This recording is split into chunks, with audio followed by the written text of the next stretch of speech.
నేను ఎప్పుడు ఆడపిల్లలకు గాని మగపిల్లలకు గాని చెప్తాను, అరటి పండు తప్ప అరటి పిండే మనకు ప్రయోజనం లేదు. పిందెగా ఉన్నప్పుడు దాన్ని తెంపేసావు అనుకో, అది పండు అవదు. పండు అయ్యేదాకా వెయిట్ చేయాలి, అప్పుడు పరిపూర్ణత. ఇప్పుడు ప్రేమ అంటే పెళ్లి కోసం అనుకుంటే, ఇప్పుడు పెళ్లి ఎప్పుడు చేసుకోవాలి? నువ్వు 8వ తరగతిలో పెళ్లి చేసేసుకుంటావా?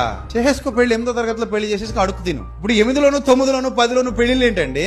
మీ కాళ్ళ మీద మీరు నిలబడాలి. నేను ఎప్పుడు అదే చెప్తా. ఎంత చదువు, మొన్న ఎవరో తీసుకొచ్చారు ఒక అమ్మాయిని, పెళ్లి చేసేద్దాం అనుకుంటున్నామండి. ఏం చదివించావు?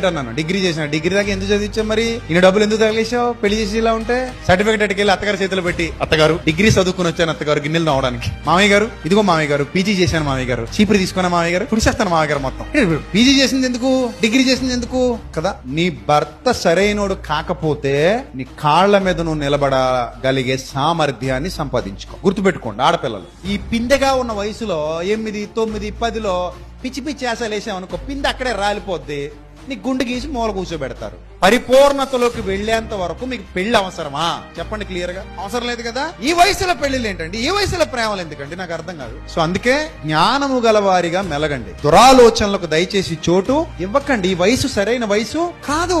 ఏ వయసులో జరగాల్సింది ఆ వయసులో చేయాలి. ముందు నీ పాదాలు స్థిరంగా నిలబడ్డాయా లేదా? జీవితం పట్ల అవగాహన వచ్చిందా లేదా? కుటుంబం యొక్క విలువలు తెలుస్తున్నాయా లేదా?